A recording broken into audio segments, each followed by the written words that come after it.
ကြက်တိုင်းနေနော်မနိုးကောင်နေတတိထားဖို့အရာလေးတစ်ခုပြောမယ်အဲ့တော့ကြောက်ဝိုင်းထဲမှာကြက်နှစ်ကောင်တိုက်ကြက်နှစ်ကောင်တိုက်ရတဲ့ခါကျတော့တကောင်ကခွင်တန်းလန်းဟိုကွာဟိုလုံးရင်းထွေးနေပေါ့လက်ထွက်သွားပြီတကောင်ကနိုင်တဲ့ကောင်ကနောက်မှကြံနေခဲ့တယ်အဲ့လက်ထွက်တဲ့ကောင်ကစီးနေ2000กว่าလောက်မှနောက်ကကြက်တခင်ကဝေးဝါးဆိုပြုတ်ဘုံဆိုကြက်ကိုကောက်ပြီးတော့ဒီလိုလောက်ဒီຢာတွေကဝိုင်းထဲမှာတနည်းနည်းမှာကြုံလာတတ်တယ်အဲ့တော့ဘယ်ဝိုင်းတွေရောကြုံခဲ့ပြီးပြီလေ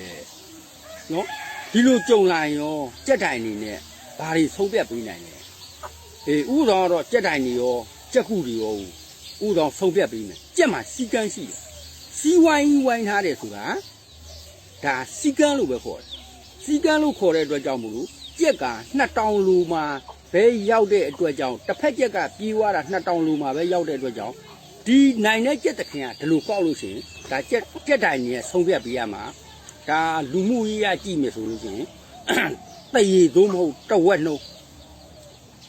နော်ကြက်ကောက်တဲ့လူကအရှုံးပေးရမယ်ဘာဖြစ်လို့ဆိုတော့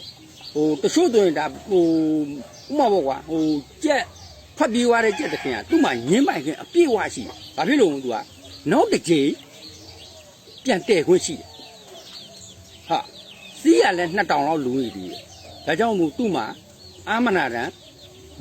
မြင်းပိုင်ခွင့်ရှိတယ်အာမနာတန်သူ့မှာပြောပိုင်ခွင့်ရှိတယ်လူမှုရေးမထောက်ထားဘူးဆိုဒါကြောင့်မို့ကြက်ကူကြီးစီးမထောက်ဖ ೇನೆ ကြက်ကူဝန်တာနဲ့မကောက်ပါနဲ့တကယ်လို့ဖြစ်ပြက်လာခဲ့ဒီလိုမျိုးဝိုင်းနေဖြစ်ပြက်လာမယ်ဆိုရင်လေကြက်ထိုင်နေအနေနဲ့ဘသူ့ကိုရှုံပေးရမလဲဆိုရင်ကြက်ကောက်တဲ့လူကိုရှုံပေးရမယ်ကြက်ပြေးတဲ့လူကိုတဝက်သို့မဟုတ်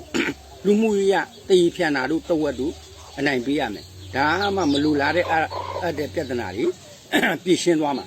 ဟုတ်လားအဲ့တော့ဒီဥစ္စာကိုလူမှုရေးမထားဘဲနဲ့ဟုတ်လားအပြည့်ဝပြီးတော့မလုပ်ပါနဲ့ဟုတ်လားဒီဖြစ်ပျက်တွေကလည်းတနေ့မှာဘယ်ဝိုင်းမှာကြုံမယ်ဘယ်လိုနေရာမျိုးမှာကြုံမယ်ဆိုတာတနေ့နေ့မှာပေါ်လာအောင်ပါနော်ဒါလေးတွေကြက်ကူတွေကြက်တိုင်းတွေဆုံးဖြတ်ချက်မှန်ဖို့နဲ့ကြက်ကူတွေသတိထားဆင်ခြင်ပြီးနေဖို့ဥတောင်ကြိုတင်ပြီးတော့နောင်ဖြစ်နိုင်တယ်ဆိုတဲ့အရာတွေကိုဒါအတိပေးရတယ်ဖြစ်တယ်နော်